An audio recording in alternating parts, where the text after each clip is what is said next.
Schnapp, I'd like to call the Fitch-Rona EMS meeting to order at 7 o'clock. Michelle, if you could do a roll call. Sure. Can everybody hear me? We can. Okay.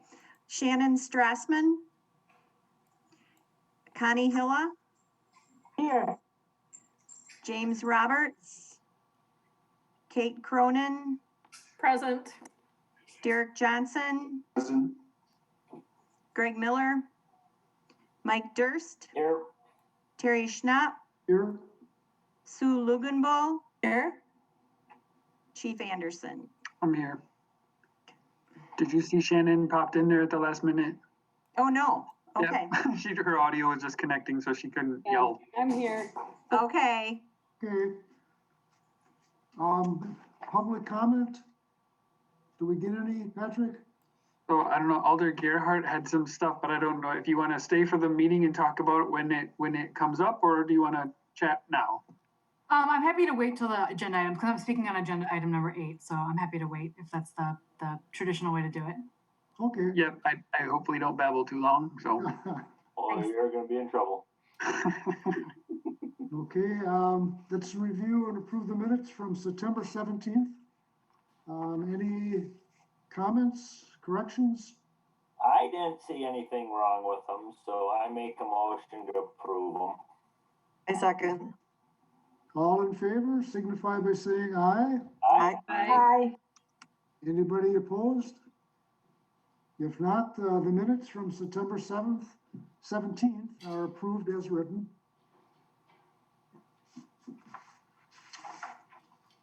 Okay, Chief, you want to get into the report?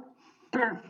So there should have been emailed out to everybody, and then I'll email it out to the mayors and the administrators tomorrow. So this is what we look like as the end of October. As you can see, I've been sharing every month. Call volume is down a little bit since the beginning part of the year, as it's a broken record every month. Call volume is down, but that acuity that we're seeing is still pretty high, especially the last probably 3 weeks or so. As you didn't know, again, right? There's a kind of a epidemic going on out there, and we are actually seeing that on the streets as well. So it is daily that we are getting reports. So all 3 hospitals, when we transport patients, if those patients test positive, they actually relay that back to us, so we can relay that back to our crews, as well as any agency that responded with us. So we'll pass that off to fire and police as well. And it's daily that we're getting reports from the day or two before, as they can keep up with it. So we're still at 3% over the year for the year, just because we were so crazy at the beginning of the year. But otherwise, last we were down, but we got a lot of sick people out there. Yes, sir. Part of the reason we're up so much for the first half of the year is because we were running 3 ambulances instead of 2, right? Yep. So that would have been the last 4 months of last year and the first 3 months of this year. I mean, when we went from 1 ambulance to 2 ambulances, they were doing the exact same thing, and I said, well, yeah. Yeah. So that explains some of that spike there. Yep. But we're 3% above for the year, so we're that's what we budget, or that's what we plan on and budget for next year. There's our Narcan and our CAR 15 responses, again, a little bit lower than last year, but that's because, again, we have those 3 ambulances, so that keeps that Verona ambulance in Verona. Runs by municipality are par for where we're at. Same thing with our fractal times, trying to keep that reminder, again, notified to en route, less than 2 minutes. That en route to scene is that time that we can't control, but most of the time or that median time, we're to our scenes within 5 minutes. And our 90th percentile, which is what the National Fire Protection Agency, the NFPA standard, is getting that under less than 9 minutes. And so we were at 8 minutes last month. So, which is great considering construction. All the orange barrels are gone as of, I think, the end of last week. So hopefully we'll see those times get a little bit better. Scene times less than 15 minutes, transporting times to the hospitals, nothing we can do about that. And then getting everybody back in service, which has actually been pretty good considering the additional decontamination time that happens now, just making sure that everything is really cleaned and picked up before we're driving back to the hospitals. Brings us to about 9.5 calls per day. That has fallen a little bit. We were up to 10 at the beginning of the year. As far as the training we've gotten done this month, our UW consortium talking about respiratory illnesses, which is, the perfect time of season to start talking about that and differentiating a lot of that between respiratory illnesses and COVID. And then our November training is actually starting our ventilator training. So shout out to Madison College, Amy Setchell, who is a respiratory therapy instructor up there, actually did a recorded training for us, so about a half hour on really the nuts and bolts of using ventilators, and then a short how-to setup on the ventilators that we had. So that's deployed out in our learning platform. Our crews will be going through that training in the next 2 weeks. And then starting in December 1st, Jeff will be out doing hands-on with all of our staff and running them through basic setups, and then the kind of the two really big two or three things, issues that can pop up where they need to do some troubleshooting and fix the problem before it get worse. So that's our training plan for November. We did actually have a special event. They had a drive-in Democratic Party fundraiser at the beginning of November that the Alliant Energy Center called us for. So Chris Backus is actually one of our LTEs. He actually went up there with our response car and just hung out in the parking lot, made sure everybody in the parking lot was safe. Other numbers there, calls by day of the week, pretty par for the course. For whatever reason, we had this 8 o'clock, between 8 and 9 o'clock. Nobody called ambulances last month. Calls by municipalities, pretty par. As usual, our top 70% falls in sick person that just keep flipping back and forth. Unconscious and fainting, that has to do a lot of the, I probably want to throw it out there, is drugs of abuse. As we've been talking since March, we've seen a pretty significant uptick. The whole county has in overdoses and kind of drugs of abuse issues. So that rated up there. My guess is next month we're going to see breathing problems rise quite a bit, because that's usually what those COVID calls come in as, but it's up there as well. And then as usual by station, they're split pretty much what we expected them to be. That middle station in the middle of Fitchburg is getting the most amount of calls. Verona is catching up by quite a bit. Then that station 3 is kind of the low one out there. As far as our financials go, by the end of October, we're sitting right where we should be. Within 30 days, those things are getting billed a little bit higher in the 30 to 60 days, but I think he's just playing catch up on that. Otherwise, everything else is right where we should be. As far as our report for the end of the month, big things that got paid for in October is, so the ventilators were paid for. So that you'll see down below where that CARES Act funding is. So that spent our CARES funding. The CARES funding didn't quite cover all of the cost of that. So we used a combination of donations as well as our FAP funding, that funding assistance program, the money we get from the state. Some of it I have to spend is on training. The other half I can spend on non-budgeted items such as this. So that's why you see the expenditure out of the savings account there of $13,000.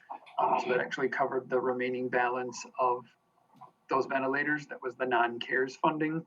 You don't see a $30,000 transfer there because the CARES funding, because otherwise it kind of screws up the reporting I give you, because it looks like we spent $36,000 when really we didn't, because the money was not budgeted.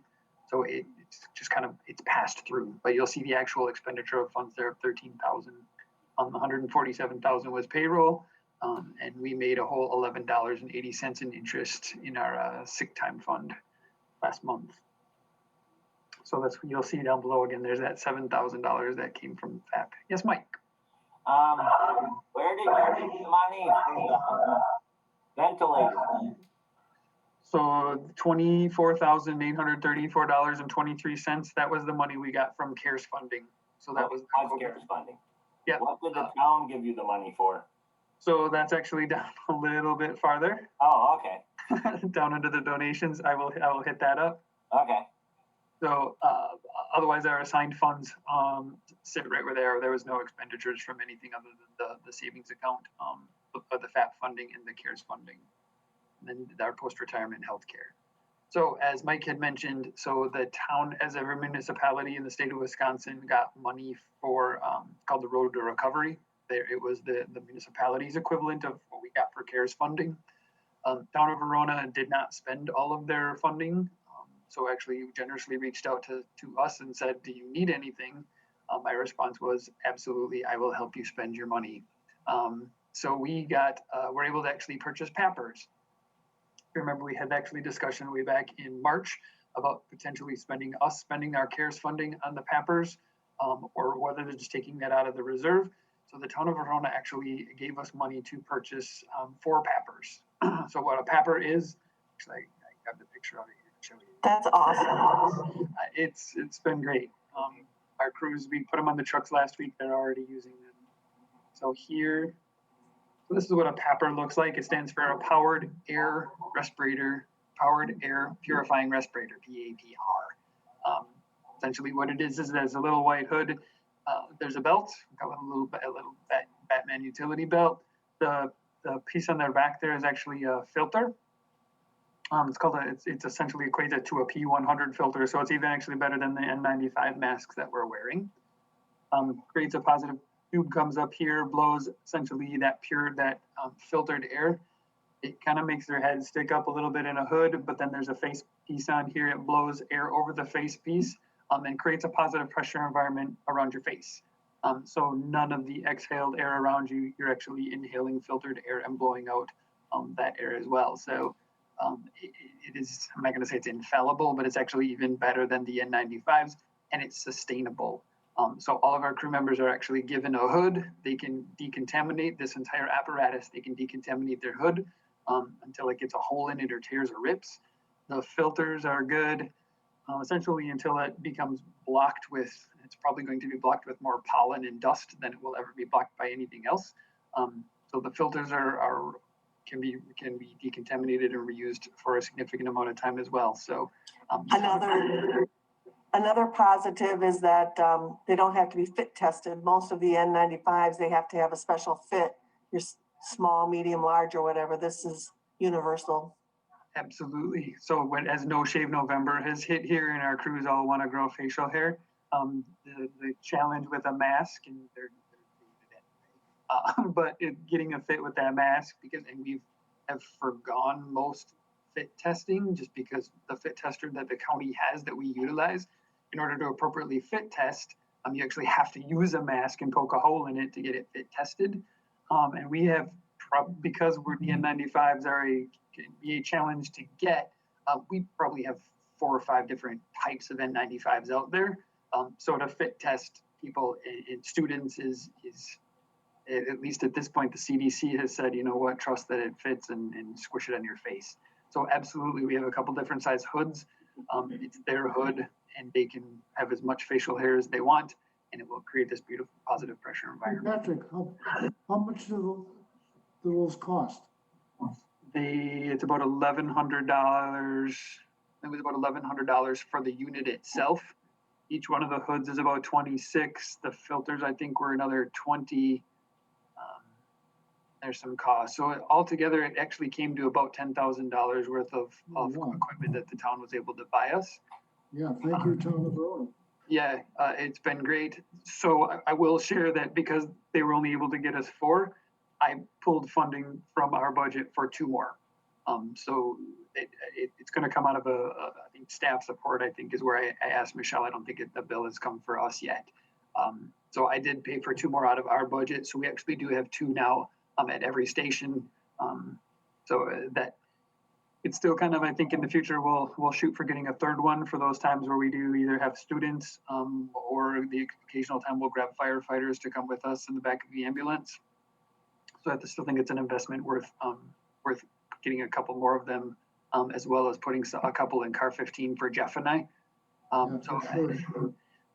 They were originally back in March. It was about a 6-month time frame to get those purchased. We're getting them in about 2 weeks. So yeah, a huge thank you to the town of Verona. I did reach out to. We just got ours When did you order them? months ago. Yeah, it was kind of like the ventilators. It was 6 months, and when we looked at them 6 months ago, he said it'll be about 6 months. So yeah, we're about out to 2 weeks. So all the stuff we have gotten, very fortunate. This huge uptick, because I think it's going to start growing farther out there. Is trying to get them. I know Cambridge just got some. Deer Grove has had them for a while. Marshall EMS just got some. So other services have kind of got on board with this, and they're finding it's sustainable. Where N95s, we're reusing them, and they still have a place. But this was great for us. So again, I reached out to the Verona Press to come do a story for us to show their appreciation, or show our appreciation for them. So thank you to the town. Patrick, question. Mhm. If you know do they put these on when they run out the door if someone says they have a breathing problem, or do they put these things on when they get to the site? So what they do, because everybody has their own hood, and it needs to be tested in the morning to make sure that the filter, they'll change out the battery. It's battery powered. So what they should do is when they start their shift in the morning, either change out the battery, check the battery, put their hood on it, run a quick test on it to make sure the filter is good. And then most of them, they're setting it in the back of the ambulance. So then when they pull up on scene, they get out, they slide their hood on, they put their belt on, grab their stuff, and go inside. And most of them are wearing it on every call. Okay, now, if they're hauling somebody away, does the person drive with that thing on? No, Okay, because I said, how do you drive with that thing? no. It's a pretty open face shield. I mean, it's a pretty good face shield, and that fan is actually really pretty quiet. That got to be one of the challenges we talked about, is trying to do. It's little. I mean, I haven't had to do it myself, but we put them on and we played with them, and it's awkward at first. But the face mask actually comes in front of your ears, so you can actually still hear your patient. A little more problems, you have to articulate a little bit more talking to patients, because you got to kind of yell through a mask. But my understanding is what I'm hearing is that it's a little bit different, but the pluses outweigh even trying to get that mask in there, and that the fan is actually much quieter than I thought it would be. So they do We not. have, Do they not wear their face mask when this or not? Oh, good. Okay. So this provides eye protection and a face mask. So you would literally slide that hood on. That's it. Two? FYI, Mike, Yeah. our nurses are in those 12 hours a day.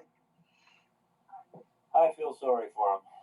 Yeah, Well, So do I, man. it's 12 hours a day, isn't it? yeah. So They is were it better than wearing a mask 12 hours a day?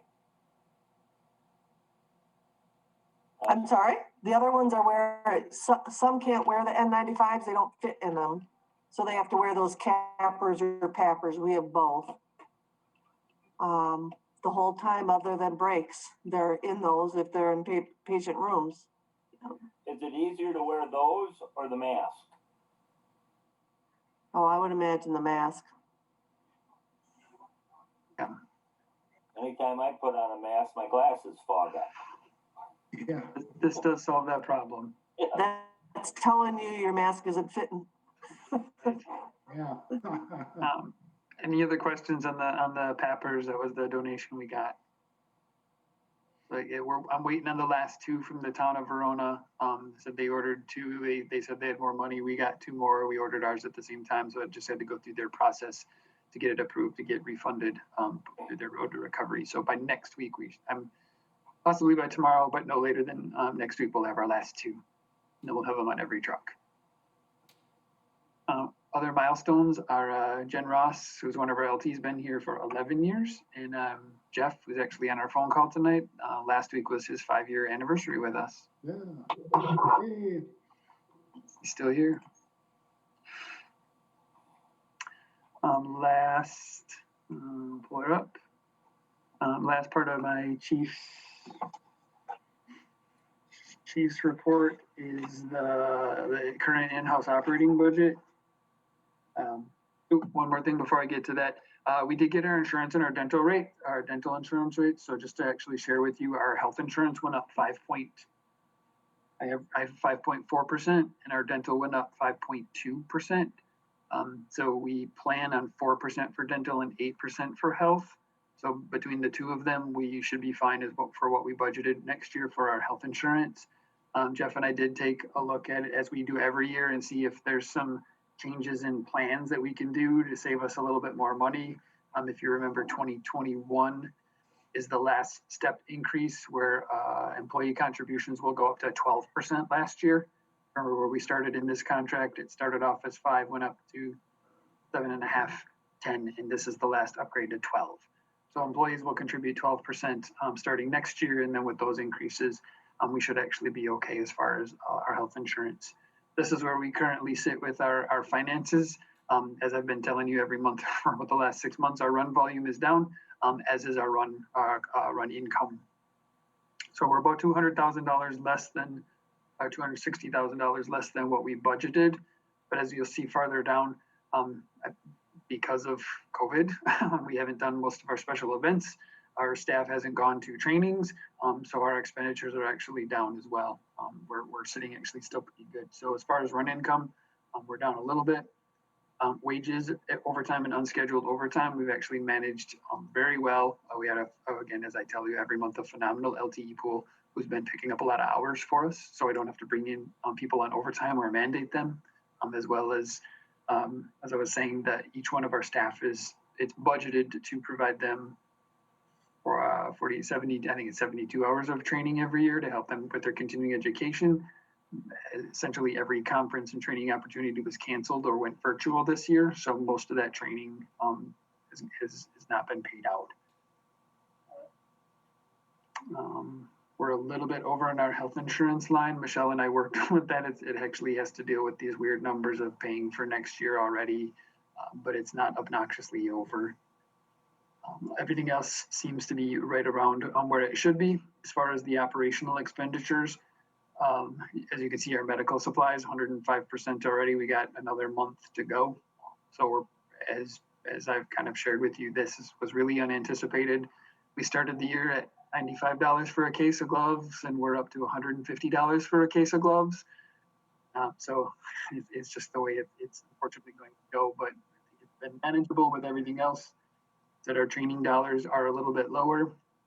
Now we will see towards we get to the end of the year, if you recall that we do actually do tuition reimbursement for anyone who's taken some sort of health or paramedic related course. So in the next couple of weeks, it's entirely possible we'll be getting a couple more of those tuition reimbursements in. They have till the end of the year to submit those. Same thing with uniforms. This tends to be the time of the year where they start spending their uniform allowance because they haven't bought anything. So that will go up a little bit. We are over in personnel recruitment because we did a couple of LTE hirings this year, but it was needed. Other stuff, we're a little bit over in our medical equipment allowance just because we had to replace a stair chair this year. I'm trying to think the other things that were way over. The sick time will get paid out at the end of, if you remember, as part of their contract, that sick time over the cap. We have 4 people who were way over that cap. So part of that union contract letter was to pay them out at the end of the year to bring them back down to their cap. This will be the first year we'll make that payment. So that is another big chunk that will come out of here in December. I think that's where we're at.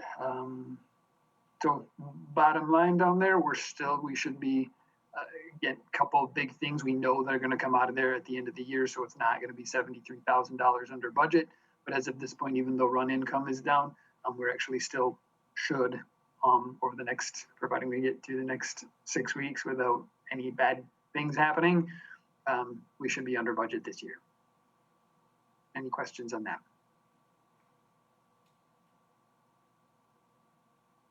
Okay. Thank you. I'm assuming that personnel and finance did not meet, so there'll be no chair's report. Correct.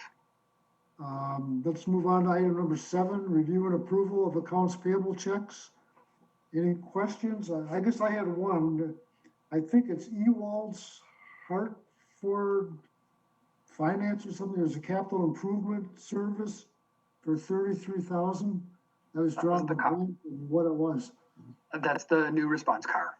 Ah, okay. Yep, that finally came ordered a year ago, October of last year. Okay, That finally came. that answers it. Thank you. Yep. Any other ones? I had one. There was I don't know if it's your vending machine drugs. What's the name of that? Because there's a big number on that one. There was a different drug or something here. I can't. Do you remember what? Oh, it ain't by medical. Let's see here. maybe it was Terry's, maybe it was your response card, but I'm just not seeing it here. It was a different one, and I'm just, go on, if I find it, we can come back to it. Maybe you're talking about 12422, the external vendor expense, 38,000. Yeah, So that is where the ventilators got put through. okay, that's fine. Because otherwise, if I put it into a line item on the chart that I just showed you, as far as our in-house operating budget, it looks like I overspent my medical supplies item by like 700%. So, So I can explain it to you every month that I didn't spend 700% on my. So this is something actually Misty had suggested probably 2 years ago, and so Michelle, we've been working with this since the beginning of the year to create the line item, the external vendor income and the external vendor expenses. So I don't want it to ever look like we're laundering money, but it truly is a pass through. It's when we buy gloves and medications for Verona Fire. We don't make money off that, right? So I expense buying them gloves. They pay me for exactly what those gloves cost. We actually just bought AEDs and our AED pads for the Fitchburg Library. I will charge them exactly what we pay for them because we get the discount for bulk buying. So that's where that external expenses come versus me spending 700% over my line item. as long as you keep track of it if you ever get audited. Absolutely, we do. So that's fine. Moving on. Any other questions? Hearing none, is there a motion to approve the payable checks? I make a motion to approve the checks.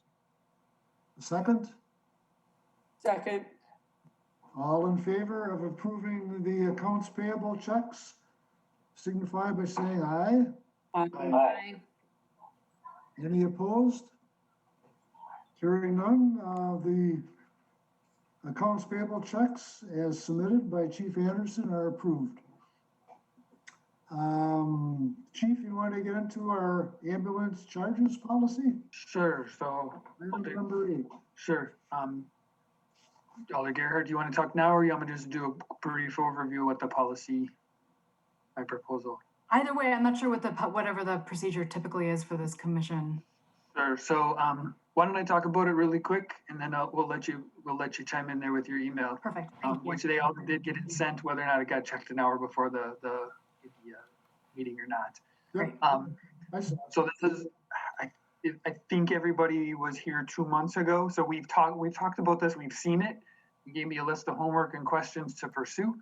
So I'm bringing it back again. So we shouldn't have to beat up the first half of this again, because that's not really what the topic was. The first part of the policy is actually just changing language to bring it more up to date to what we were talking about. The nuts and bolts of what we wanted to talk about tonight was the last part, which is the financial hardships request. So as I shared with you 2 months ago, I'm trying to remember, Liliani is her first name, or Lalani is her first name. She works for Dane County Department of Aging, which seems weird that she's dealing with ambulance write-off, but she actually deals with a significant amount of the elderly population in Dane County who run into some troubles with finances. So a couple years ago, did a presentation to the EMS Association meeting about having a policy in place to manage write-offs. So it's been on my list for a couple of years to deal with. Finally just got my butt in here and got this policy written. So I brought you a couple of different proposals. Last month, you gave me some more questions. I met with her and talked with her and got a lot more input on it. And so this is kind of what I came up with. Again, for you to give me a little bit more guidance as you are the ones who have to answer to the cities when we start writing off more calls. And ultimately, if our run income goes down, ultimately I'm going to be asking the taxpayers or your municipalities for more funds. So what I put together here was Jeff did some research, I did a little bit of research, and we put it together to kind of find out what's going on there out in the real world and trying to make us not, again, it's Jeff and I who look at this. So I am by no means an accountant, so trying to make it as fair and equitable and easy as possible for us to look at this and be consistent with this. So essentially created a form, and I can bring that up here as well, but the form we pulled off of line would be, they need to provide some basic information. On that basic information, it meets a couple of different criteria. It could be the extent of, right, here's my tax return, I meet poverty levels, I just lost my job, or, you know, or here's my medical assistance application, I meet poverty levels, or the last open box that says I just lost my job. As I shared 2 months ago, a lot of the reasons we get called are because people are about to experience a life-changing event and are no longer going to be able to work or pay their bills. For perspective, I did print off, so we do keep track of the hardship cases, the amount of money that we do write off specifically in patient requests for hardships. In 2018, there was $1,273. In 2019, it was $2,311. This year to date, it has been $5,700. So this is just over the last 3 years. Now, some of those calls actually go back to previous years, but this is run income that would have been collected this year. You can see it's gone up 5 times in the last 3 years. Perspective-wise, it's been $5,000. Now, again, perspective-wise, that's $5,000 in an anticipated $1.2 million in run income. So that is the perspective of what we're talking about here is hardships, but it's still income. So the current policy, as I put it out here, would be they have to fill out a form and provide some sort of documentation, or really just the story that says, right, I lost my job. What can you do for me? The link I put in here so that we don't have to change this policy every year is the National Poverty Guidelines are updated every year. So it's a living document. You know, on January 1st, I pull up that document and go, what is it this year? We don't have to change it. Each individual transport would stand on its own. So it's not, excuse me, just because you present with a hardship this year doesn't mean you're not back on your feet, and next year you have insurance and you're able to provide, you're able to provide some payment. So every time they would request or every time we would transport them, they would have to apply for the hardship again. It's not a standing, you get a free ride. We have always offered payment plans. There's never been a minimum. Anytime we've ever even reduced costs, the response to them has been, you know, as long as you're paying $5 a month for the rest of your life, your account will never go to collections. So, and that's not even a minimum payment. That is whatever you can pay. It won't go to collection. So we've always offered that. Another thing that they have actually experienced one of these this year is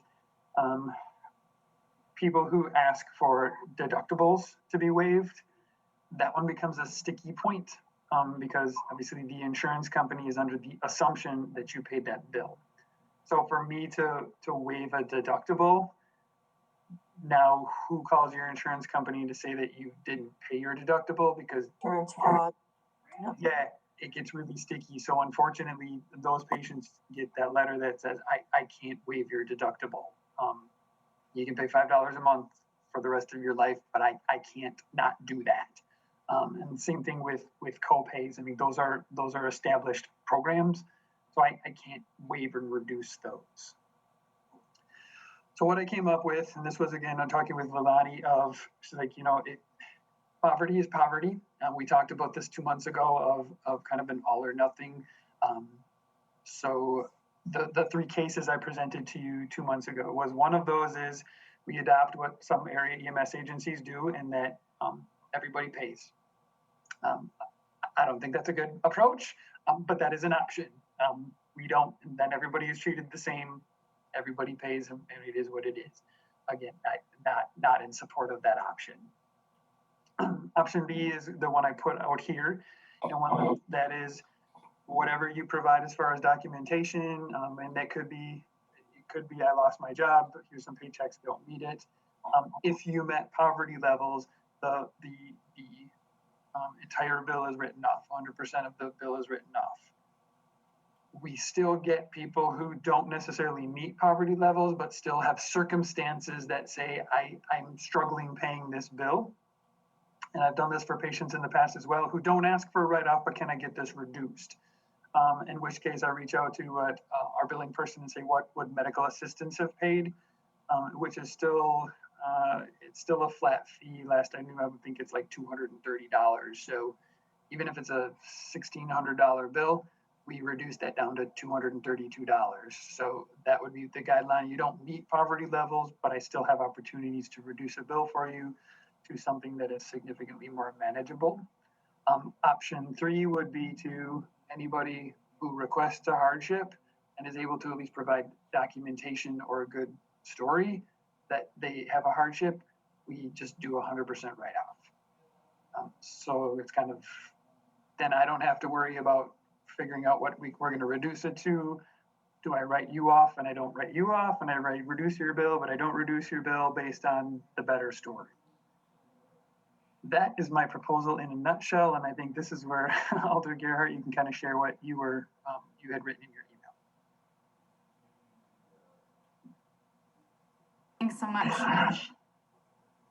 So, hello, Chief Anderson and the commission members. I'm Gabriela Gerhardt. I'm a Fitchburg Alder representing District 2, but I'm here tonight in my capacity as a citizen of Fitchburg to speak on the new financial hardship policy for ambulance charges. I have read the draft proposal, and while I'm pleased the financial hardship section has been added, I do believe it needs to go further.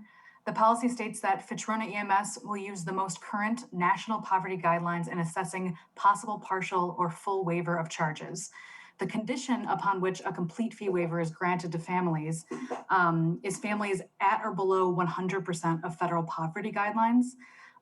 Under 2020 poverty guidelines, a family of 4 making more than $26,200 is not considered in poverty. So a family of 4, $26,200 is the threshold for poverty. And so I think it's obvious that this is far too low of a threshold and clearly out of line with the lived reality of poverty for families in Fitchburg and Verona. In fact, government low-income benefit eligibility is often above 100% of the federal policy guidelines. Here in Wisconsin, if your income is up to 200% of the guidelines, you will be eligible for food share, which is more commonly known as food stamps. Families that are unable to pay costs for using EMS services after insurance payments by the policy laid out here will be passed along to a collection agency, despite the fact that we end up writing off the cost. So we don't benefit in any way by continuing to require payment of debt from the families that are in the most dire financial situations. So my suggestion is, rather than punish families that face financial hardships for their understandable inability to pay, I encourage you to pass this financial hardship policy and amend it to increase the threshold for a full waiver of charges to at least 200% of federal poverty guidelines to match the policy of the Wisconsin food share policy. And I would encourage you to consider even a higher threshold, and Chief Anderson's suggestion that possibly to grant a full waiver to everybody that requests it for a financial hardship, I think should be strongly considered. I think that also makes policy implementation easier from Chief Anderson's perspective, and certainly something that we could try for a little while and see how it affects people. In my reading about equity, typically families don't lie about those sorts of things. So I don't think you're going to get a lot of people that are applying for it if they don't actually need it. I'm happy to answer any questions from the commission, and thanks for your consideration. Yeah. Any questions? I guess I kind of agree with you. The family of 4 living on 26,000 would have a real hard time in Dane County or anywhere. In fact, an individual would probably have a hard time at that level. Any feedback from commission members? So Patrick, is that, was that your option 3? Anybody who requests the hardship? Yeah, so option 3 was essentially if they request a I still have in there the guideline, the using The 100% versus. the 100% guidelines as published by by the whoever this is, HHS, whoever that is. So my policy, and that was adopted from that's what the city of Madison uses. They have theirs even gets more convoluted. They actually have, probably shouldn't say that, right? But it's really convoluted. They fill out this application and it's reduced by like 80, 70, 60%. Like that, I mean, that's really complicated. But most agencies that we researched said that they use this guidelines as published to determine poverty. If you meet these guidelines as presented either by an income tax statement or as Alder Gerhardt said, I have really always taken the approach, if somebody took the time to write me to say that I can't pay this, I'm going to kind of take them at face value that they can't pay this. They could be lying through their teeth. I'm never going to know, but I think that's going to be a very minority. I think it's the last thing that somebody wants to do, and it's a last straw. So I agree. They're not going to, Yes. most people. So this policy, the policy as presented here goes off of meeting the guidelines. That could absolutely be raised to 200% of the guidelines or higher. But it would be easiest to say you meet the guidelines, we write it off. Yep. Versus creating this tiered system of now Yeah. it's subject to me to interpret. All right, who gets it and who doesn't? Again, I hate to simplify to say your story wasn't good enough. It puts me in that spot of determining. Well, you have to be. Because you didn't use the right words. Yeah, and you should be consistent anyway, because legally, if someone finds out that, we're not being consistent on who we give, Sure. who we waive or not. And I kind of take the approach whether somebody asks for a reduction or somebody asks for it to be completely waived. And that's kind of done a lot of my guidance of that. We've had a policy, right? So this isn't a brand new policy. I've followed policy that we have had, just trying to firm it up a lot more to get me out of that wiggle space of, again, based on your story, what do I do? Looks like Mike's got his hand raised. I look at the $5,300 or whatever it is on our current year, and next year it'll probably be higher because of this COVID mess. But if things get rolling again, it'll probably go back down. I like the way use the current poverty line, and if somebody will call up and say, and ask you, Patrick, call up, write whatever it is takes to say, I can't afford this. What other things can we do? I'm more in favor of doing that than giving a 200%, and then you have it set with your, I think it was 3, where if they call you up, you're 100, if you're at the poverty line, if you can't get blood out of a turnip, if somebody can't pay, they can't pay. And if they got enough guts to call up and say, I don't have the money, you can either write it off, get them down to the Medicaid, Medicare line, and see if they can pay that over time. Work with people, I think, will be better off than just City of Madison's using their convoluted mess, or if we make this too difficult for $5,000 worth of money, I'm going to say this just, to me, it isn't worth having to write a monstrous plan for something that's so small. Is there any other discussion? I think the thing that we just have to recognize in trying to make it as simple as possible for Fitch-Rona EMS, right now, Patrick's the one that makes the decisions on this, but in 10 years, it might be somebody else making the decision. We can't be discriminatory or have any sort of, any sort of discrimination as to how we apply the policy. So it has to be as simple as possible so that there's no hint of inequity. That's my concern. Objectivity. Yeah. Yeah. I mean, if Patrick says you're a nice person and we like to write this off, and the next person comes in and they're at the same level of poverty and we say, no, you have to pay, then, then we're gonna be in trouble. So I think that the easiest thing to do from my perspective is to make it as easy as possible and as consistent so that there's no questions, that he doesn't have any question on how to apply the hardship policy. I agree with that.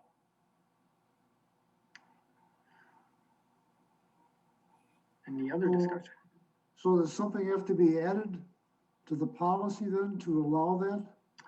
So two different topics that I need or two, I guess, things I need your guidance on, and you can, I believe, make those motions from the floor. Let's start with the easier one of what I believe what I'm hearing. I believe what I'm hearing is to get rid of this second line here, which would be any patient who meets National poverty level. We lost him. I think his thing froze. Yeah, he's got a pretty smile on his face. He's pretty frozen. I lost my screen on Zoom, so I can't see anything. Can you still hear me? Yes, Yes, we can hear you. Well, you don't need to see me then. we can see you. It's just Well, Patrick stuck. I can't see you. Let me call him quick. Tell him to turn off his camera. It might make it work. I've been in enough of these Zooms where the second topic we haven't talked about There yet. he is. he's back. Hey, I can see now, okay. Back. You froze, so we lost you along the way. I heard you all making fun of my smiling face. I couldn't do anything about it. Never. That was me.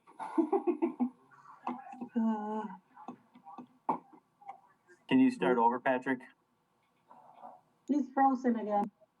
Yeah, we'll have to get his computer back up too because his policy's not up. Yeah, okay, I just thought it was mine.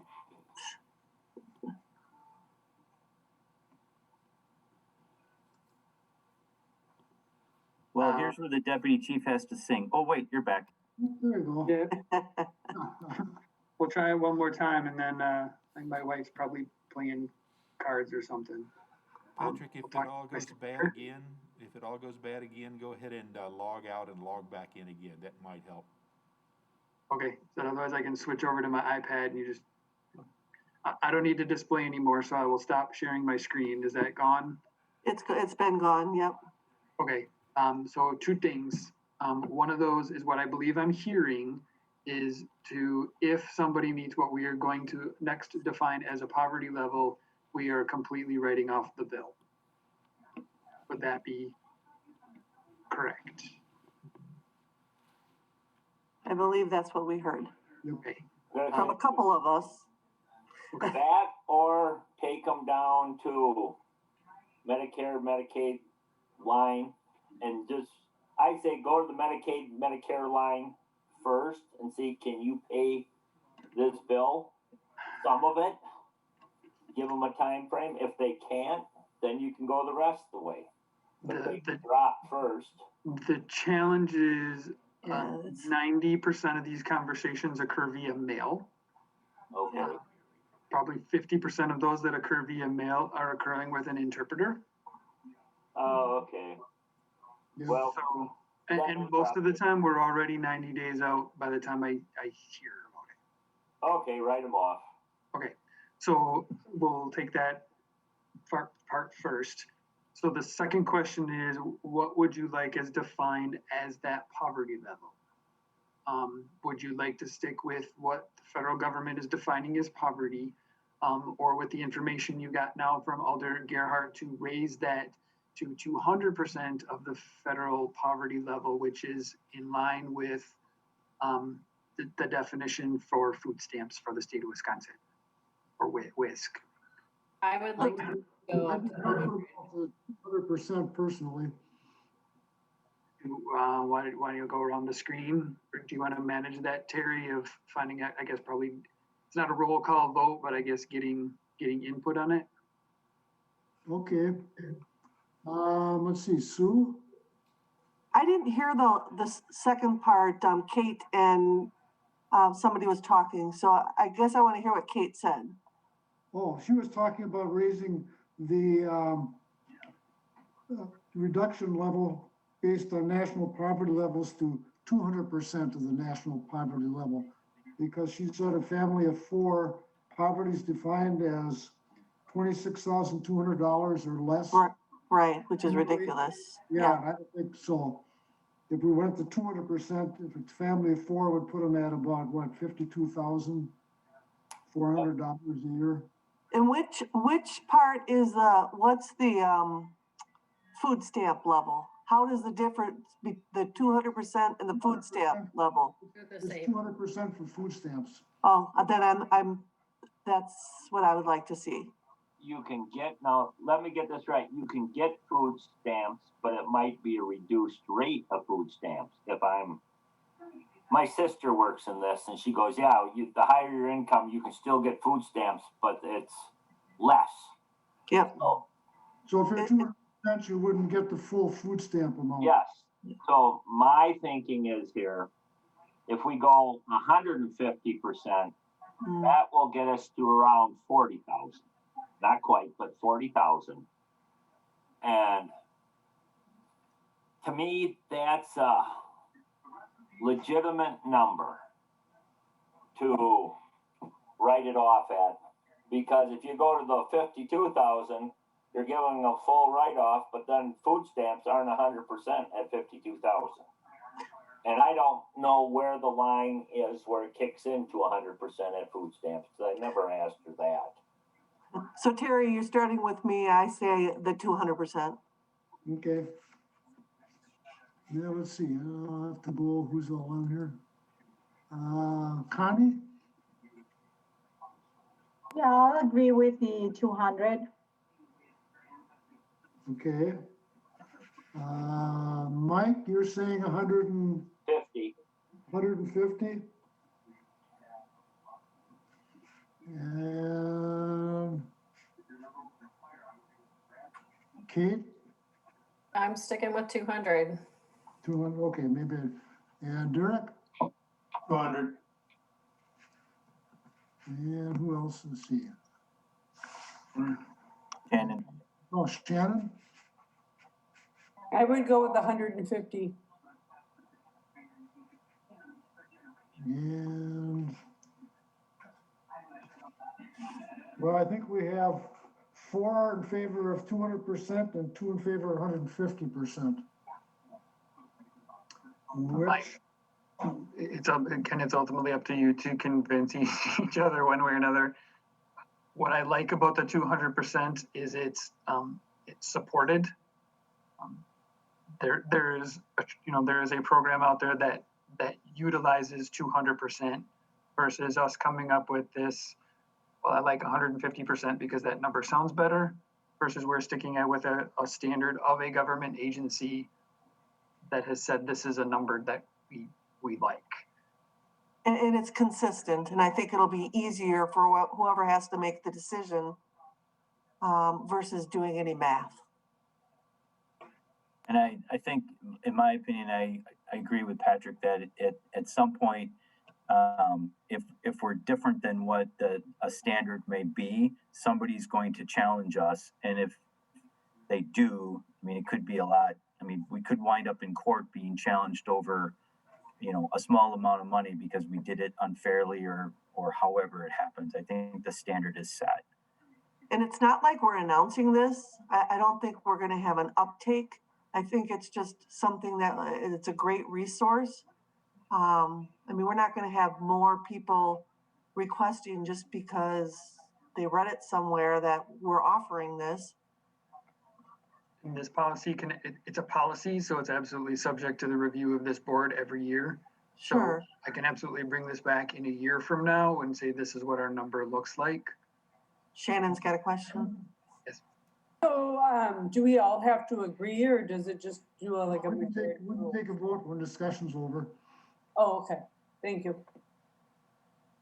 Is there any more discussion? Otherwise, I guess I have one. Okay, now, going back to my statement of you don't get full food stamps at 200%, we're giving them a full write-off at 200%. That's how come I picked 150. I'm just pointing out the obvious. You're making assertions here saying, well, we got 200% saying you can get food stamps. Yes, you can get food stamps at 200%, but you don't get 100% food stamps. So that's how come I came up with the 150, because I figured that's at least going to be in the range where you're in full food stamp range. But that's also a reason, Mike, why we would want to put 200%, because they're not getting as many food stamps. I guess I'd rather have them eat than Yeah. pay a bill. You're giving them 100% reduction when they don't get 100% food stamps there. Where I'm going, the bill is, I'm just gonna throw out $1,000, and if you get to 150%, we give you a 100% write-off like you get 100% food stamps. But when you get to 52,000, you aren't getting the full food stamp line. So I see a difference between food stamps and this. Food stamps is something they're getting to eat. Here they're getting a bill for a service that's been provided. I see where you're coming from, Mike, but I don't know if a quick question for either Jeff or Patrick. How many requests do you think you get a year, or have you historically gotten? They can't be very many with the amount that you have written off. So 7. So that $5,700 from this year has been seven bills. The average, for your perspective, to pick you up, and predominantly any one of you, right? So our average miles, we drive about 10 miles. We just raised our base rate. So to put you in the back of my ambulance is $1,200 plus $22 a mile. So just to pick you up and drive you to the hospital and not even touch you, those patients are getting a $1,200 to $1,300 bill. So, and the other thing that you might have to realize is that a lot of these patients aren't calling the ambulance for themselves. Granted, they do, but there are patients out there that are getting charged for ambulance rides where they didn't have a choice in the fact that we're coming to pick them up. Not that they didn't need the service, because they obviously did most of the time, but you know, some of them would probably choose, if they knew they were going to be in poverty, you know, and drive to the hospital themselves versus having an ambulance come and get them. So there's other considerations, I think.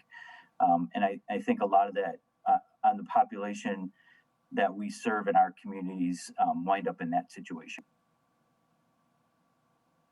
I think I'm more in Terry's camp, so to speak, that I'm not sure there's, you know, mentally I'm thinking there's a correlation between food stamps and what we're talking about here.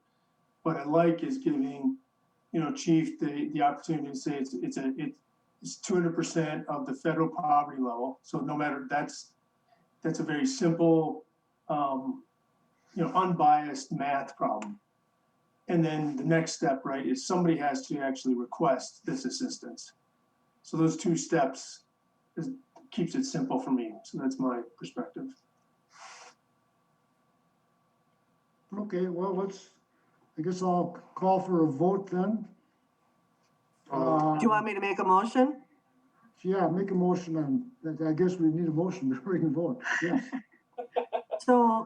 So I would make a motion that we add to the policy, the addition, that last piece, it's not up, but, about the, giving the waive of the fees, 200%. At 200%. I don't know how to word that. Thank you. So the two things, I can try to pull it up again. I apologize if things go south again. That's okay. It's the 2% and then the request.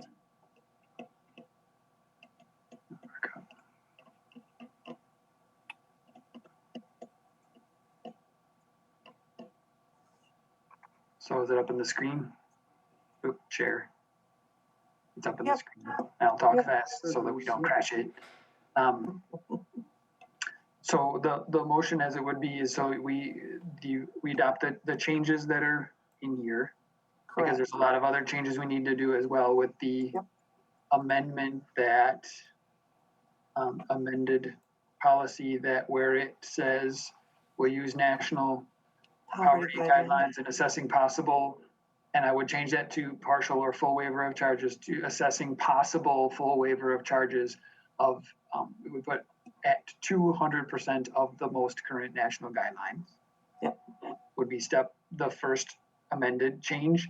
And the second amended change would be down here where it says a fee reduction. That whole fee reduction would just be patients at that poverty level would receive a 100% reduction. So we're not creating a tiered reduction. Right. At 200%, the entire bill is written off. That's my motion. So I probably want to do a roll call vote, Terry. Is there a second? Second.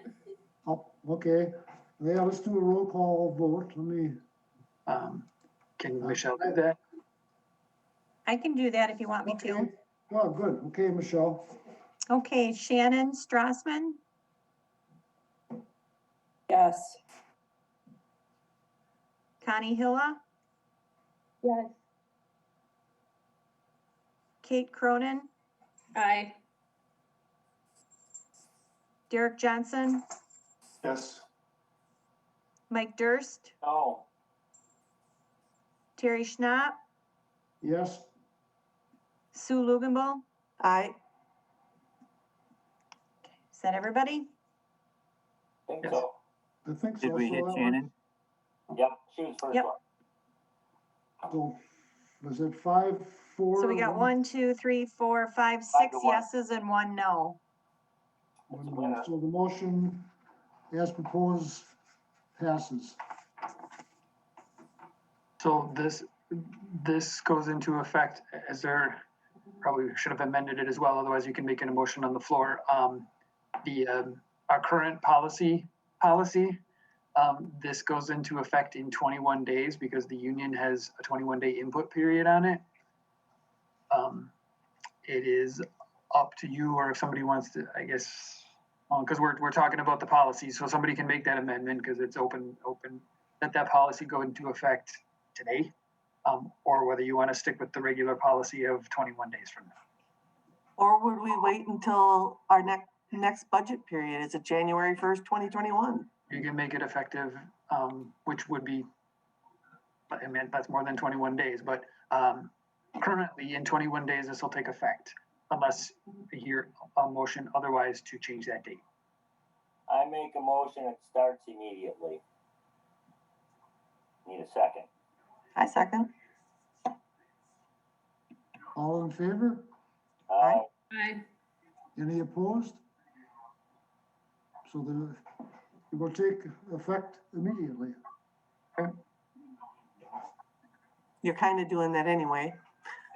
I'm gonna say, you aren't getting blood out of a turnip. Right.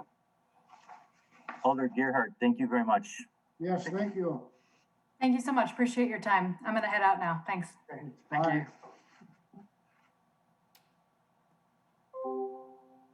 Okay, any other business? Hearing none, motion to adjourn? Hey, are we gonna set, next month's meeting? Most time we don't have it in December unless it was a party. Do we got something that's cooking? Terry and I were Looks like it's talking. on there. Yeah, Terry and I were talking about that a little bit before the meeting. I have nothing really.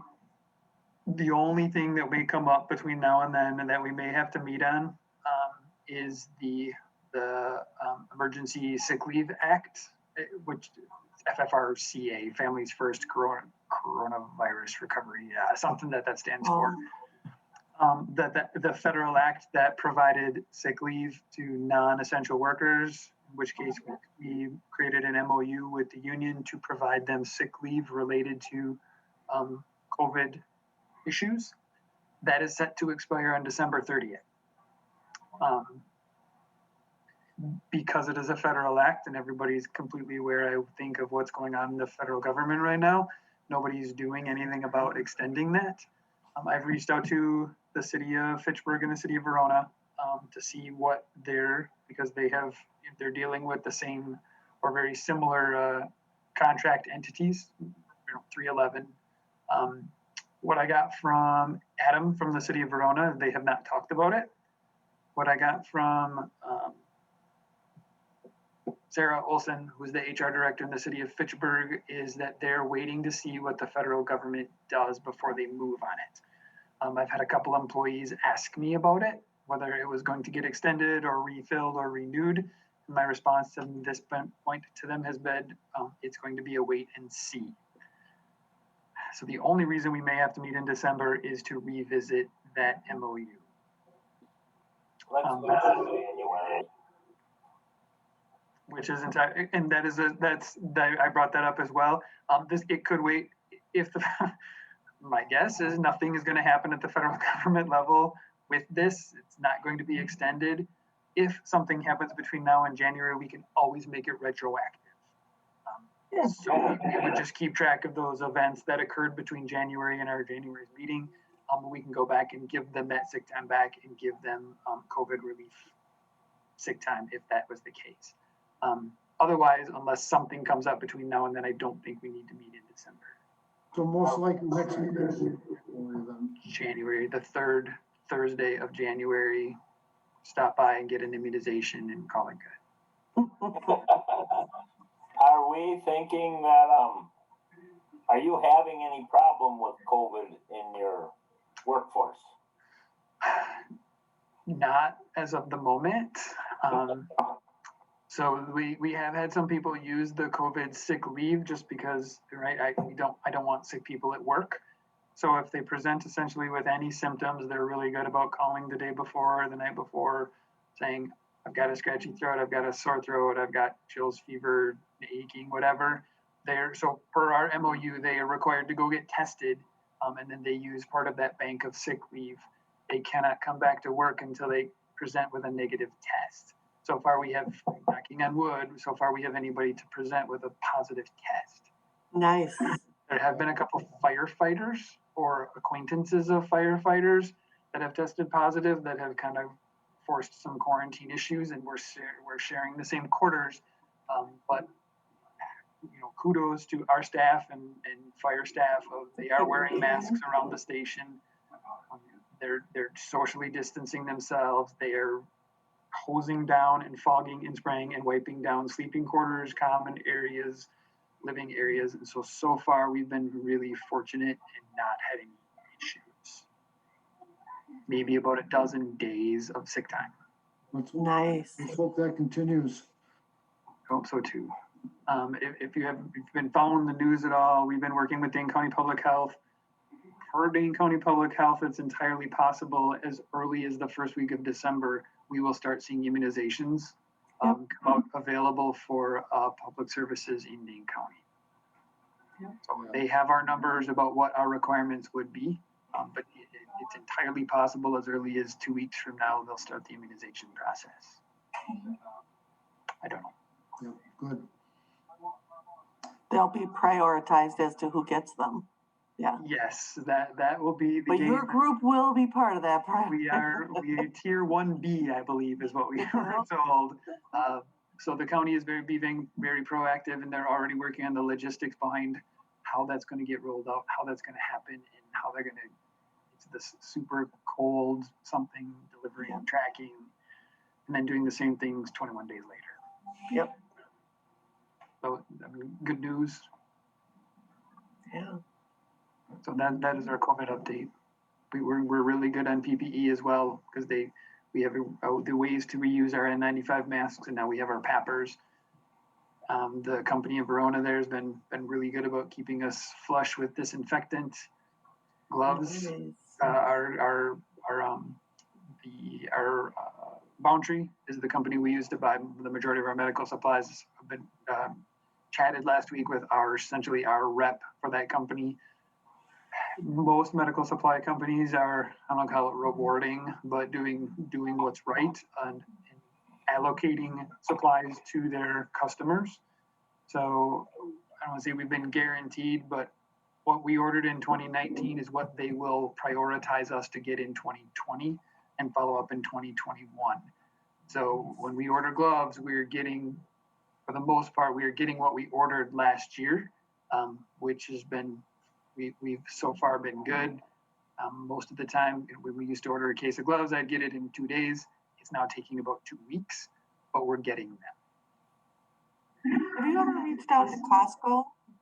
No, I saw St. Mary's has Kirkland brand gloves in their ER. Mm-hmm. I tried getting you some from them. I'm still working on that actually, but that's one of our suppliers. Maybe I have to shop and see what I have reached out to. So Life Assist is another medical supply company.